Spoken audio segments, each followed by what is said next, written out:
Estamos aquí esta tarde para presentar este libro, Orientalística en tiempos de crisis, es decir, las actas del sexto Congreso Nacional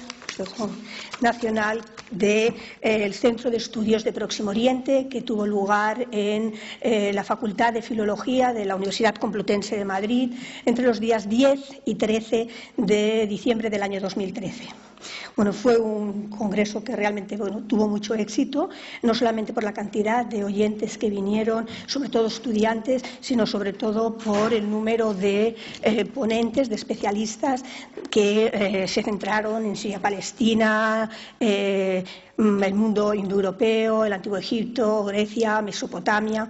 Pues bueno, este es el resultado, este libro, Orientalística en tiempos de crisis, con 26 ponencias de las que hubo en el Congreso, ¿no?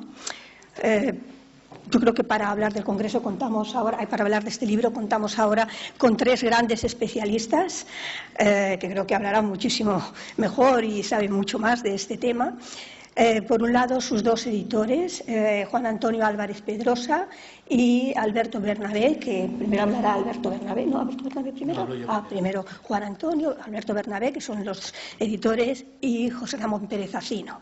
Va a ser imposible, evidentemente, hablar del currículum de cada uno de estos tres grandes especialistas porque, bueno, tienen muchas hojas, han ido a muchos congresos nacionales e internacionales, han publicado muchísimo, desde artículos a libros, han dado muchísimas conferencias, tienen cargos importantes y han tenido cargos también muy importantes, pero bueno, simplemente les daré una breve nota de cada uno con el permiso de estos tres especialistas.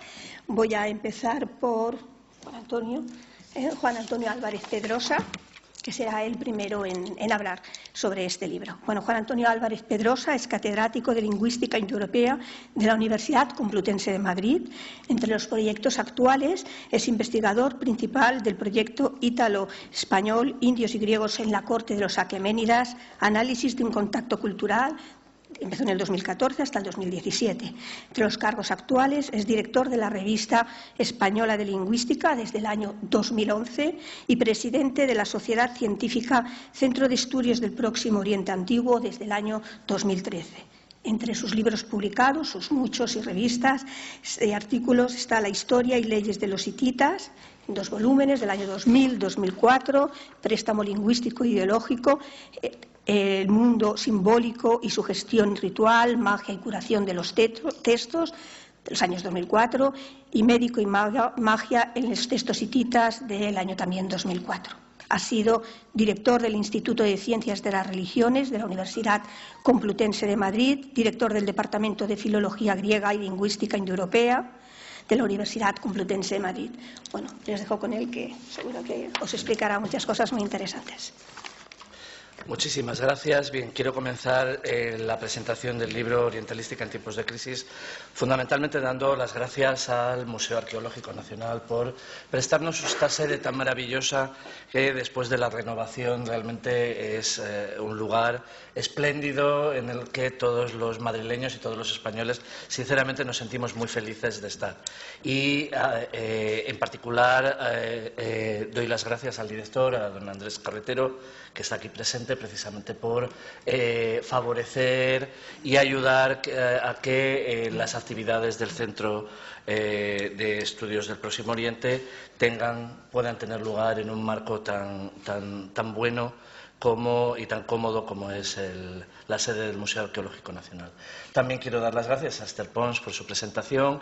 Ella es una de las que ha colaborado, ha escrito un artículo muy bonito del que luego hablará José Ramón Pérez Acino dentro del volumen conjunto, y también a los colegas que comparten conmigo la mesa, a Alberto Bernabé, coeditor del libro, y a José Ramón Pérez Acino, compañero de fatigas de muchos proyectos en la Universidad Complutense de Madrid. Bien, yo voy a hablar un poco más que de los contenidos de la génesis del libro, del cómo y el por qué. Este libro, como ha explicado Esther Pons, recoge las actas del VI Congreso Nacional del Centro de Estudios del Oriente Próximo, que es una sociedad científica dedicada al estudio y a la promoción de la investigación en orientalística antigua y en egiptología, ¿no? Efectivamente, el VI Congreso, esto tiene una historia que justifica de alguna manera el título. El VI Congreso estaba previsto que se celebrara en Palma de Mallorca, pero justo en ese momento sobrevino la crisis y realmente desapareció un tipo de ayudas que existía en el Ministerio en los diversos ministerios de investigación, educación, ahora economía y competitividad, etcétera, etcétera, que se llamaba ayudas complementarias, que eran fundamentales para que los grupos científicos organizaran reuniones, seminarios, congresos de investigación. Desaparecieron y realmente algo que era, que no era tanto dinero, eclipsó las posibilidades de realizar el Congreso tal como estaba previsto. De modo que, se pasaba el tiempo, se nos echaba, por así decir, los plazos entre un Congreso y otro encima, de modo que tomamos la decisión de hacerlo en Madrid, que, debido a su centralidad, siempre tiene ventajas para que los investigadores se puedan desplazar con mayor facilidad que a un lugar, digamos, más periférico del Reino de España y hacerlo en los locales de la facultad, es decir, contando, por así decirlo, con los elementos más económicos posibles para la realización de un congreso. Y de ahí surgió el nombre del título, es decir, estamos en crisis, pues orientalística en tiempos de crisis, porque realmente lo que pretendía el congreso era ser una plataforma de exposición de las actividades científicas de los orientalistas españoles en un marco lo más modesto posible.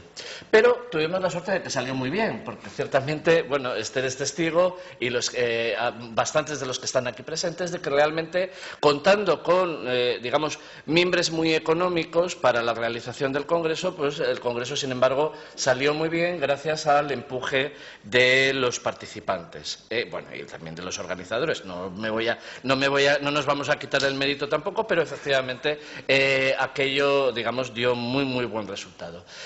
La idea era que las cuotas de participación en el Congreso sufragaran la publicación de las actas, y así fue. Es decir, que realmente ni sobró ni faltó nada, es decir, con lo que se pagó de cuotas del Congreso pudimos hacer una edición modesta pero muy efectiva. Los que tengan ocasión de ver el libro, luego hablaremos acerca de los contenidos, verán que el libro es muy digno, tiene una presentación muy sobria pero muy bonita, las imágenes en color están en color, la maquetación es muy buena, porque realmente la editorial Pórtico de Zaragoza, tengo que decir que trabaja muy bien y de una manera muy profesional.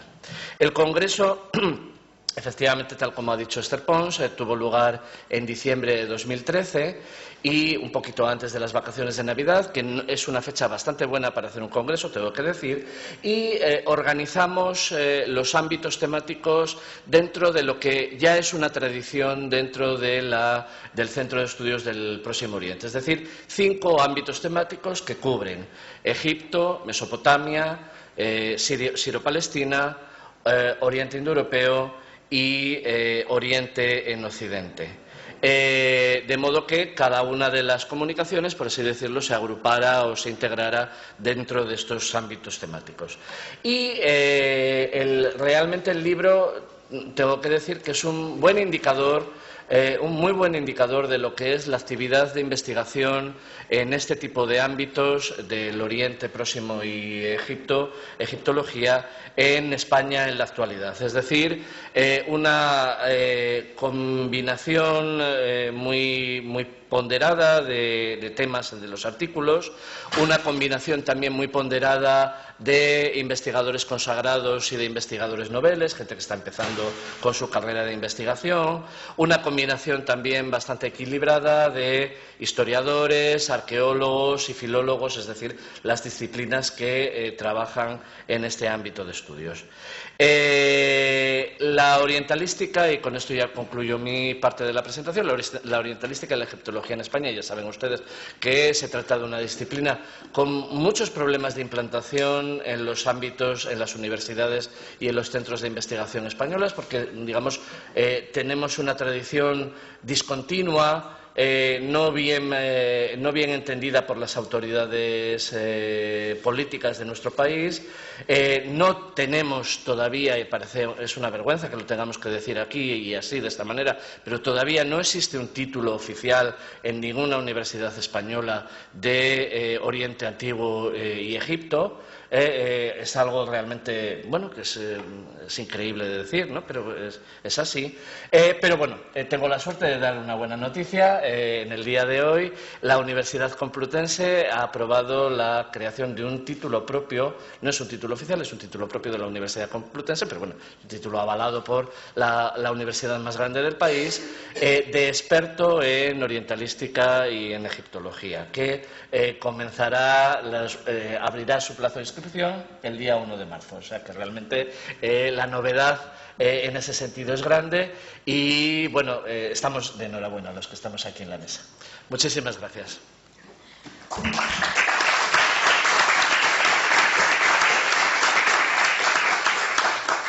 Muchas gracias, Juan Antonio. El siguiente va a ser el doctor Alberto Bernabé. Es catedrático de Filología Griega de la Universidad Complutense de Madrid. Ha dirigido proyectos de investigación sobre relaciones entre religión y filosofía griegas. Forma parte de la directiva de la Sociedad Internacional de Estudios Presocráticos y es Permanent Fellow de la Catedral UNESCO en la Universidad de Brasilia. Es autor de más de 300 artículos y evidentemente sería imposible de enumerarlos, así como de las ediciones griegas de los fragmentos de épica griega arcaica y de los fragmentos órficos. Por ejemplo, del papiro de Derbeni, poesía órfica sobre los dioses, el alma, el más allá, Platón y el orfismo, diálogos entre religión y filosofía, mitos y titas entre Oriente y Occidente. Muchísimas gracias. Yo también estoy muy agradecido al Museo Arqueológico Nacional, con el que, por otra parte, hemos colaborado en el pasado muchas veces, con cursos, con conferencias, con otras cosas y que consideramos un poco nuestra casa y, además, en esta en estas salas renovadas que son fantásticas y que son realmente un ámbito muy bueno para estas actividades, y agradecemos su hospitalidad pues para poder hacer oír los resultados del trabajo del Centro de Estudio del Próximo Oriente. Para mí es un grandísimo placer participar en esta presentación, dado que he tenido el privilegio de ser socio fundador de esta asociación y de haber sido algunos años miembro de su junta directiva en algunos puestos, y me llena de satisfacción ver que la asociación goza de una excelente salud y de que en tiempos de crisis ha podido llevar a cabo un congreso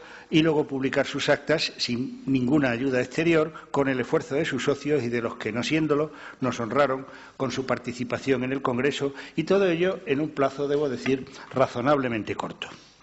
Me alegra también ver cómo conviven en el Congreso y en la publicación de las actas participantes jóvenes y no tan jóvenes, como el profesor Francisco Rodríguez Adrado, sin duda el decano de los participantes en el Congreso, con sus juveniles 90 y pico años, que participa en las actas con una puesta al día de la fábula en el Próximo Oriente Antiguo, tema al que ha dedicado muchos años de su larga vida, a través de diversos ejemplos de fábulas, sobre todo de fábulas sobre el origen de los animales. Señala la difusión de este género literario en una historia que se mueve de Mesopotamia a Grecia, de ahí a Roma y luego a toda Europa en la Edad Media. Los temas del Congreso recogidos en las actas han sido muy variados. Voy a dejar aparte los egipcios para que se ocupe de ellos mi colega y, sin embargo, amigo José Ramón Pérez Astino. Se han presentado análisis de geografía histórica, como el planteado para Cárquemis por Juan Antonio Belmonte, quien, a través del examen de documentos diversos, en especial tratados, y de la comparación de los datos de los tratados con los datos arqueológicos, ha ofrecido una serie de precisiones sobre el periodo mitáneo de Cárquemis, un reino cuyas fronteras pueden establecerse con razonable verosimilitud hasta su conquista por los hititas. Asimismo, se incluye un estudio poblacional de Marcelo José Aleso, que presenta los métodos utilizables para determinar la población posible de una ciudad antigua. Hay diversos métodos, los métodos de proporción, que parten de cuánto es el espacio necesario para vivir y extrapolar la población a través de la extensión de un territorio, o de los de asignación, que establecen una media de habitantes por vivienda, o los de analogía etnográfica, que consisten en comparar los datos de un espacio que se conoce bien con otro espacio que es semejante y que se conoce mal, y entonces pues tratar de extrapolar unos lugares con otros. Y su conclusión es que Ecrón, la ciudad de la pentápolis filistea que estudia, tendría alrededor de unos 8.000 habitantes en su etapa inicial. El análisis del desarrollo de sociedades complejas en el norte de Al Jazeera, al sureste de Anatolia, es objeto del estudio de Fernando Espejel, que localiza a comienzos del quinto milenio los primeros signos de complejidad social, económica y política en la zona, así como reconstruye un proceso de centralización que alcanza su culminación en el Calcolítico tardío, en centros como Arslan-Tepe o Tepe Gaura. En el libro se incluyen también estudios de hechos históricos concretos, como la panorámica de las expediciones neoasirias al Asia Central, obra de José Luis Blesa, que estudia un fenómeno poco atendido, la presencia de tropas en Bactria. Dejando a un lado las novelescas versiones de Diodoro Sículo, el autor se centra en fuentes neoasirias, en donde encuentra pues la respuesta violenta de los medos, primero en revueltas aisladas y luego en las rebeliones exitosas de Castaritu y Humaquistar. Otro hecho estudiado, en este caso por María Luisa Sánchez León, es la revuelta de Aristonico, el hijo ilegítimo de Eumenes II, y que se proclamó Basileus de Pérgamo con el nombre de Eumenes III en un intento de neutralizar el testamento de Átalo III que le legaba el reino a los romanos, en lo que no tuvo el menor éxito. Un análisis comparativo minucioso de las fuentes históricas le permite establecer razonablemente la cronología y el desarrollo de los hechos. Por su parte, Jesús Gil Fuensanta y Alfredo Mederos Martín estudian la prehistoria reciente del norte de Mesopotamia, en concreto la transición de la mentalidad calcolítica al bronce, y tratan de determinar si hubo organización o colapso en los milenios IV y III a.C. También los aspectos sociales tienen su cabida en el libro. Por ejemplo, Daniel Custel hace un estudio sistemático de los documentos producidos por el Sandabaku, el gobernador del Nil en Nippur, para controlar las actividades de los trabajadores públicos que ejercían su trabajo en condiciones de dependencia servil. Son datos muy precisos, están los nombres, lo que hace cada uno y la actividad desarrollada, el sexo, etc. Y sorprende encontrar lactantes que están trabajando, ¿no? Niños de 3 años, niños de 2 años y pico, que están ya haciendo pues actividades laborales concretas, ¿no? Es un asunto bastante curioso. Otra cuestión social estudiada, aunque menos dramática, es la presencia de intérpretes en Mesopotamia, ¿no? Juan Pablo Vita señala que en los alrededores de Mesopotamia pudieron haberse hablado en torno de al menos una docena de lenguas y que los problemas de comunicación se resolvían en parte por instrumentos pues como las listas bilingües o las listas plurilingües que servían para establecer pues las comparaciones léxicas entre una lengua y otra, o los intérpretes. Y aunque estudia la cuestión o da algunos elementos importantes de la cuestión, señala que sería necesario un estudio de conjunto de este trabajo.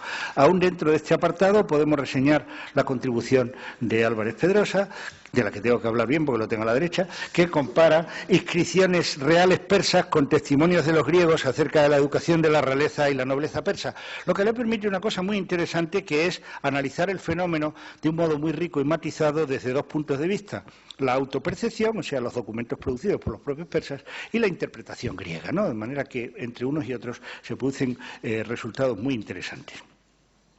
El análisis de realia y su reflejo en documentos micénicos es representado por el trabajo de Juan Piquero, que analiza un término registrado en las tablillas, paracúe, que se interpretaba como esmeralda, pero constata que no había esmeraldas en el Mediterráneo en el segundo milenio, de manera que eso no puede ser. Por lo tanto, después de hacer un análisis muy detenido de qué podría ser aquello, concluye, de acuerdo con los datos arqueológicos, que se trataría sencillamente de vidrio verde, ¿no? De eso, que eso sí hay mucho en la zona. El ámbito del mito es abordado en un trabajo mío cuyo título puede parecer un poco frívolo, ¿no? Cuando el sexo de los dioses altera el orden del mundo. En fin, no puede parecer, es un poco frívolo. En realidad se trataba de algo muy serio, de ver cómo en ciertos mitos anatolios las uniones sexuales irregulares de los dioses con seres humanos, con animales e incluso en un caso con un ser inanimado, con una roca, producían auténticos desórdenes cósmicos, porque daban lugar a seres que no se pueden colocar demasiado bien en el orden del mundo, y todo ello pues tenía que ser, digamos, reorganizado de alguna manera. También algunas prácticas religiosas concretas han sido objeto de aportaciones del libro, por ejemplo, la aruspicina en Mesopotamia, actividad que establecía un contacto directo con los dioses a través del análisis de las entrañas de un animal sacrificado. Se dedica a su estudio un trabajo de Bárbara Böck e Ignacio Márquez Rowe, quienes nos muestran con lujo de imágenes la importancia del aspecto del colon de cordero para el saber adivinatorio mesopotámico. A partir de las tablillas de la llamada Biblioteca del Adivino de Babilonia. El asunto tiene muchas más implicaciones de lo que su título podría dar lugar a pensar, porque puede ser el origen de los laberintos, tiene muchísimas cuestiones interesantes. También en el ámbito de las prácticas religiosas, José Manuel González Salazar estudia las que acompañan las creencias escatológicas de los hititas y las compara con las de otros ámbitos culturales semejantes.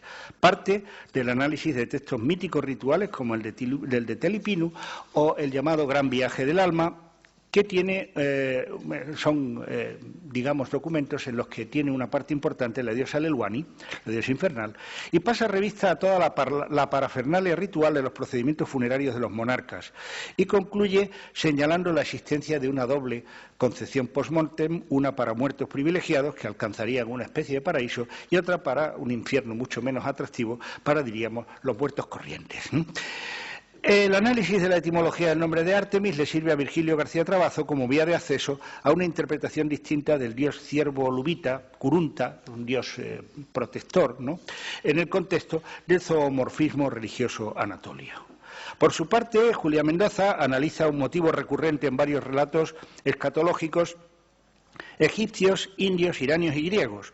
El complejo recorrido del alma por el más allá, en el que se describe un punto crucial que el alma debe atravesar para digamos que se seleccione allí quién puede acceder al lugar de reposo definitivo y quién no. En ese punto se produce el encuentro del difunto con un personaje que lo interroga y que le pregunta quién eres tú, ¿no? Es el elemento central de todos estos textos.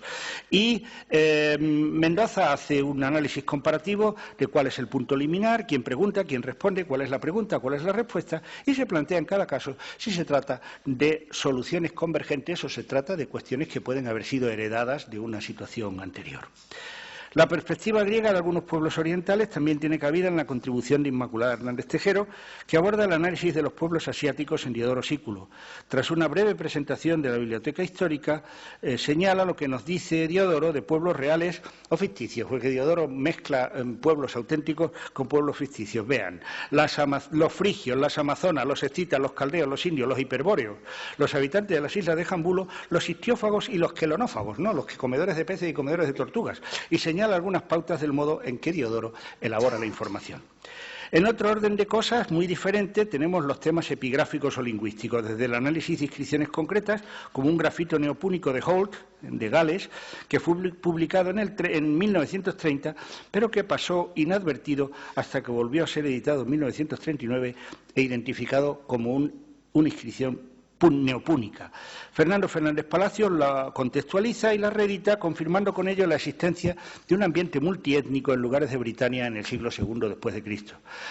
También trata sobre relaciones de lengua y epigrafía David Pascual, que hace nuevas aportaciones muy interesantes en el estudio del origen de la escritura hitita como adaptación del cuneiforme mesopotámico. Por su parte, Mariana Bernet y Eulalia Bernet estudian una inscripción funeraria aramea de la tumba 46 de la necrópolis de Limira, grabada en el dintel de la entrada 2. Aunque había sido publicada por diversos autores, la revisión in situ de la inscripción ha dado lugar a una nueva lectura, cuya aportación principal es la mención del topónimo licio Limira, en la forma aramea Zemure. Y en el ámbito de la iconografía se registra la contribución de Ferrer Albelda, quien hace un recorrido por los signos de Tanit en la península ibérica con excelentes fotografías y señala dos momentos del desarrollo del tema, uno muy antiguo, en la necrópolis de Gadir, semejante a un Ankh un poco modificado, y otro, tras un largo paréntesis, en que el signo se representa ya con su forma canónica. La editorial Pórtico ha hecho un excelente trabajo, brindándonos un libro bien presentado, bien provisto de gráficos y excelentes fotografías, muchas de ellas en color. Estamos hablando, pues, de un libro útil, en el que encuentran acomodo técnicas de trabajo diversas, orientaciones variadas, ámbitos muy distintos, una especie de caleidoscopio que resulta ser una muestra muy significativa de la amplitud, variedad y calidad científica de la investigación sobre orientalística en nuestro país, a pesar de todas las crisis, y que es una nueva muestra de la capacidad de convocatoria del Centro de Estudios del Próximo Oriente como lugar de encuentro para el trabajo y el intercambio de ideas entre nuestros especialistas. Muchas gracias.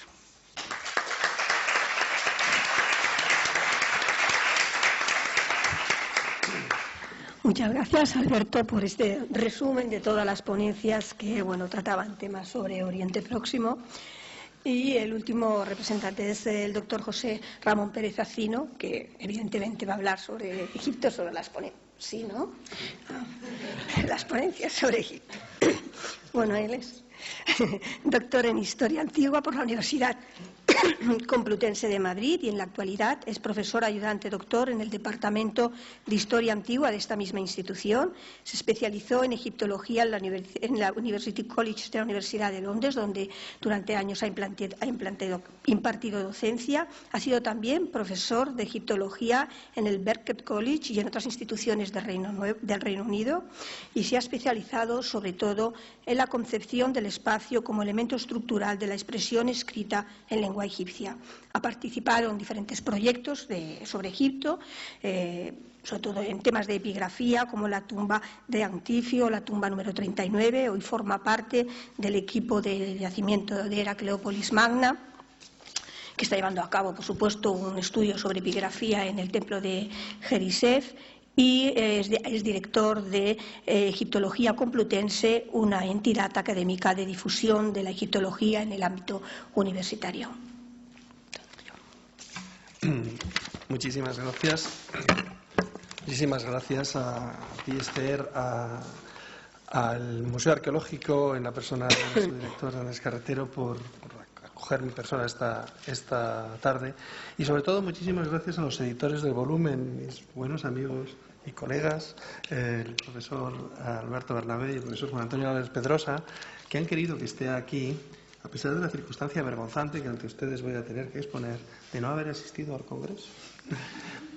Una serie de circunstancias previnieron de mi presencia en un congreso que me hubiera encantado asistir, como digo, una serie de obligaciones, circunstancias personales, y que sin embargo me he visto de modo inmerecido premiado con la circunstancia de tener que glosar para ustedes una serie de trabajos que me parecen magníficos y que me van a permitir que además me explaye un poco en poner en contexto lo que es la egiptología en el seno de un volumen de orientalística.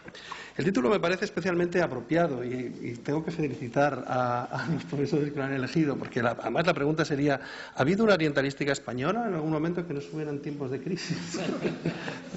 me lo pregunto. Creo que es una seña de identidad que no podemos dejar pasar así fácilmente.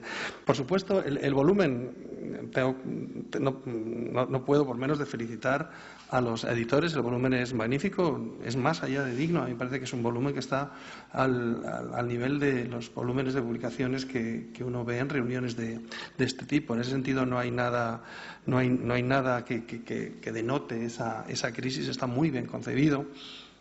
La reunión, insisto, por lo que yo he podido ver, debió de ser tremendamente interesante. Y en el caso concreto de la egiptología, pues me caben varias alegrías, ¿no?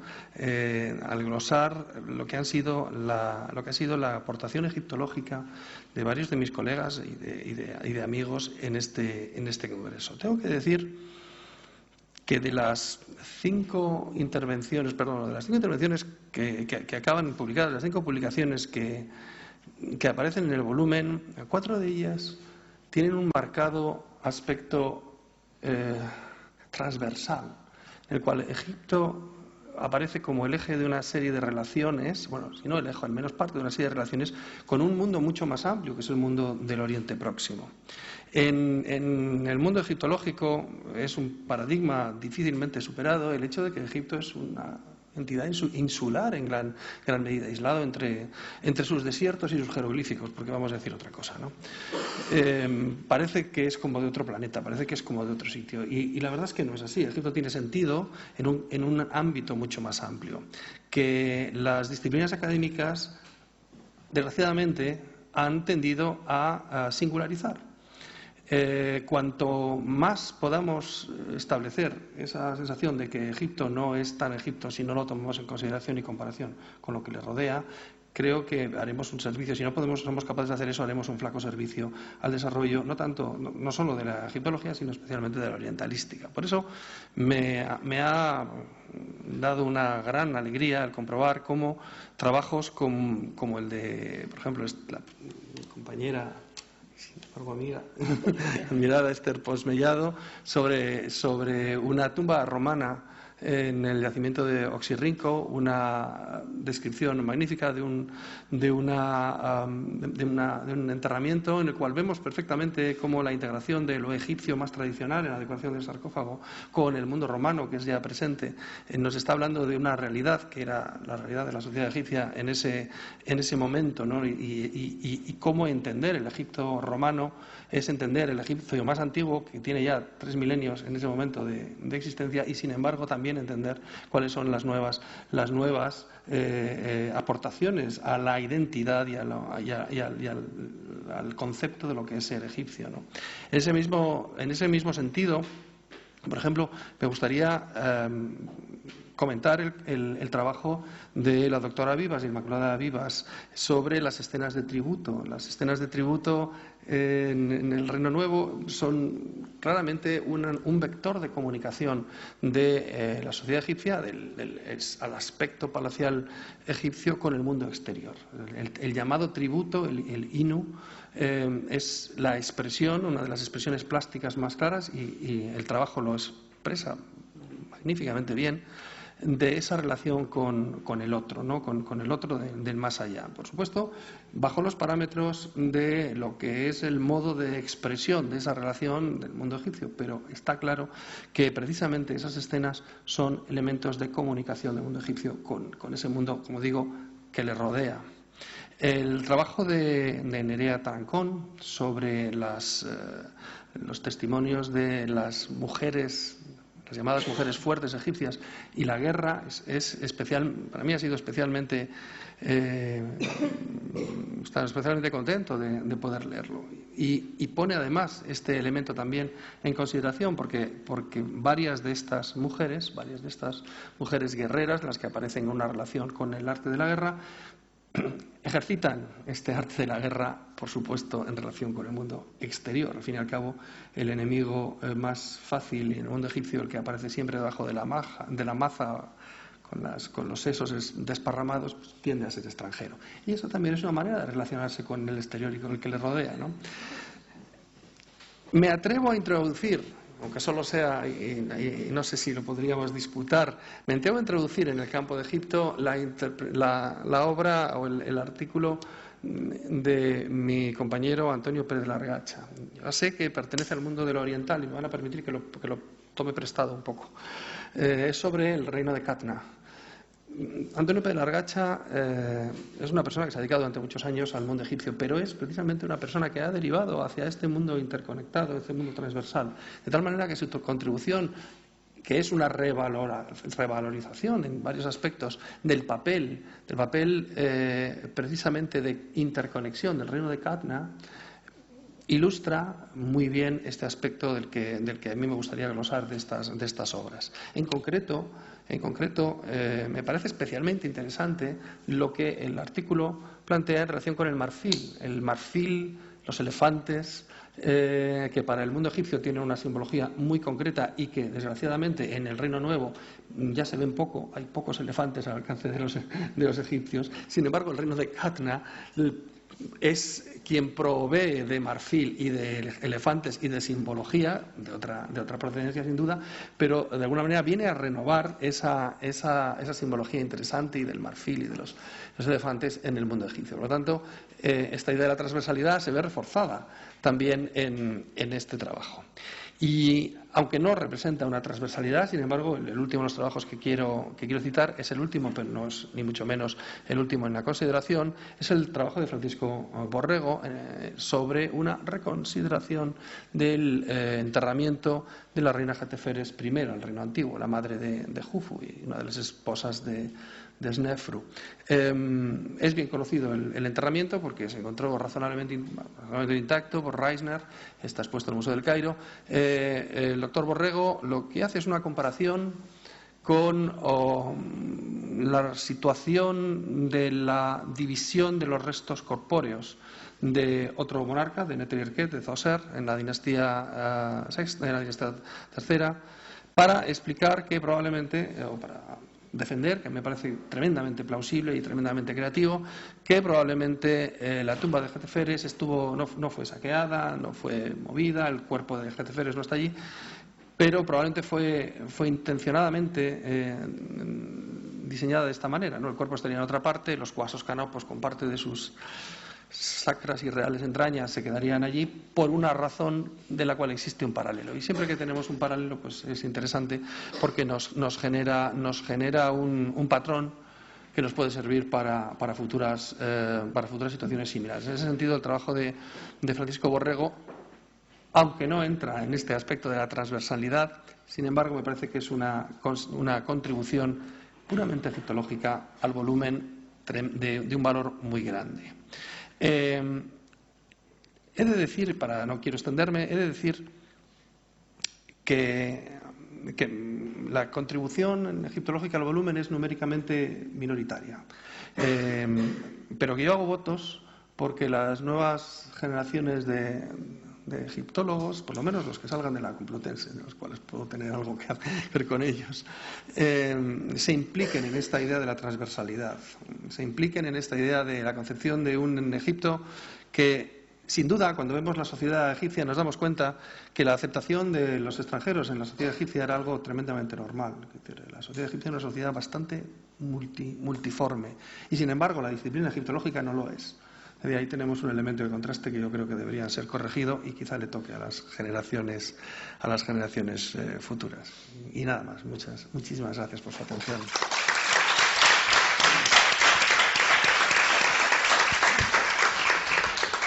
Muchas gracias a los tres. Bueno, antes de cerrar, y no sé si alguien quiere hacer alguna pregunta, yo personalmente quisiera agradecer en primer lugar a los editores de este libro, a Juan Antonio Álvarez Pedrosa y a Alberto Bernabé, sobre todo porque a veces se nos olvida el trabajo que hay detrás de hacer una edición. Cuando nos viene ya el libro decimos qué bonito ha quedado, qué bien, pero realmente antes ha habido un trabajo duro, complicado, complejo, etcétera. Porque es verdad que cuando terminamos un congreso al poco tiempo nos vienen las directrices de para poder hacer las actas y cómo tenemos que hacerlo todo, cómo es la bibliografía, cómo son todo. Bueno, no sé, pero creo que todos nos hacemos una idea de que siempre, por mucho que queramos hacer un esfuerzo de hacerlo correctamente, tal y lo que nos piden, puntos y comas, pues siempre se nos escapa algo.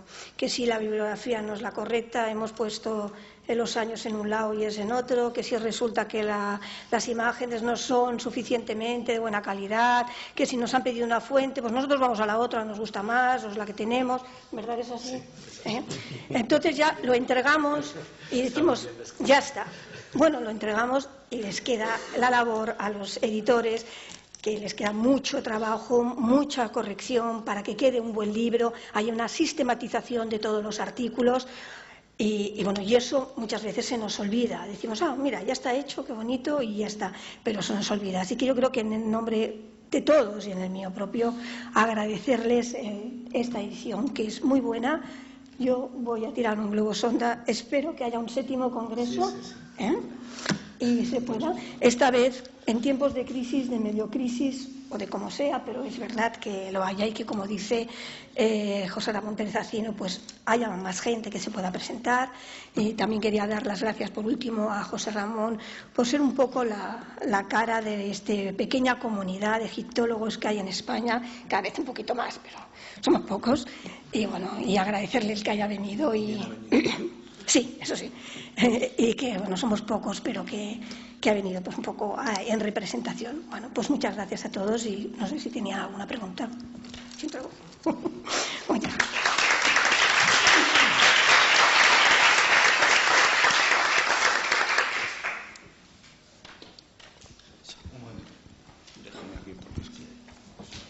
Sí, estamos.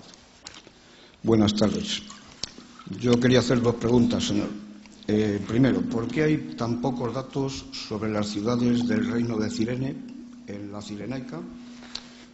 ¿Y qué pasa con las excavaciones en las montañas de Armenia, que hay también muy pocos datos?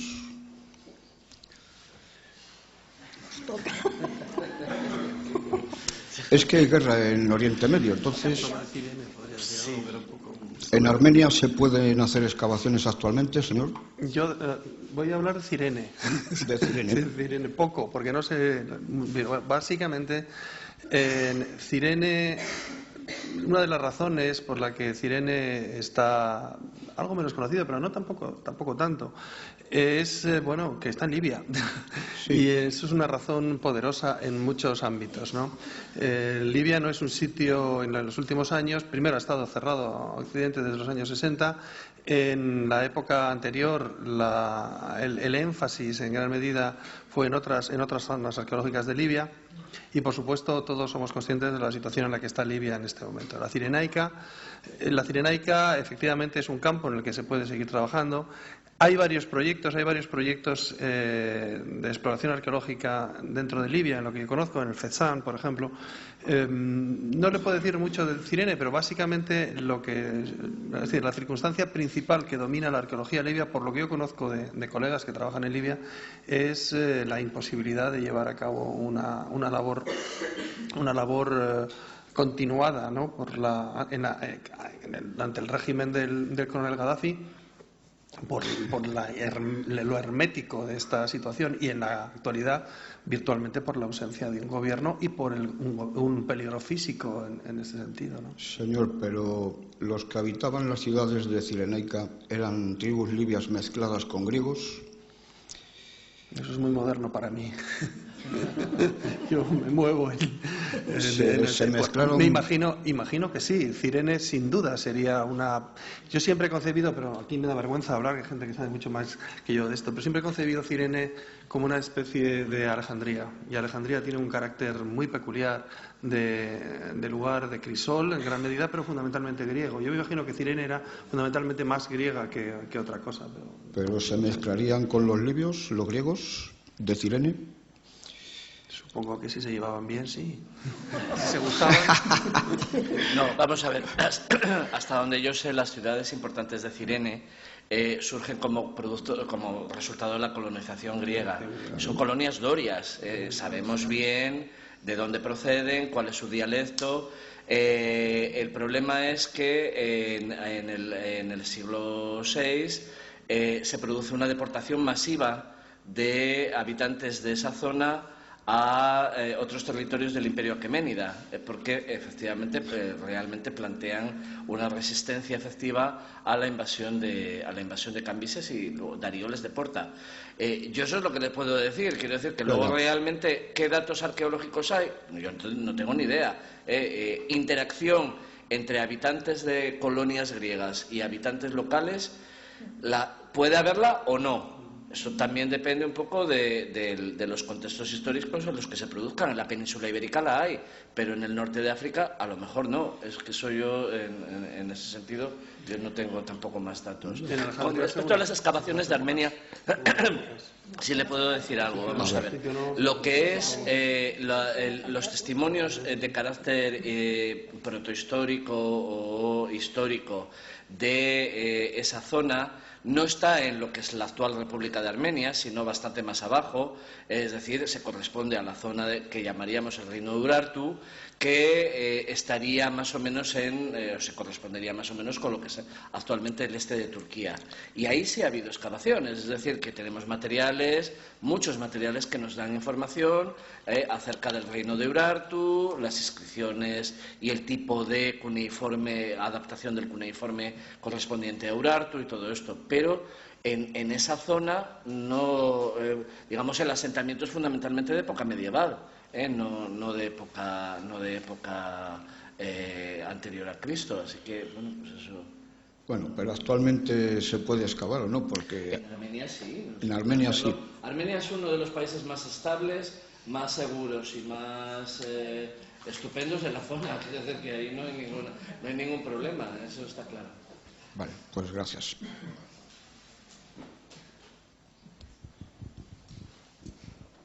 ¿Alguna pregunta más? Bueno, pues... Uy.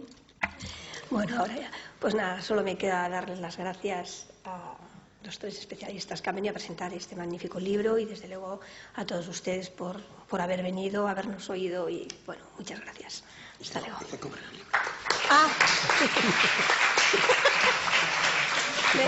Me dice José Ramón, y que compren el libro.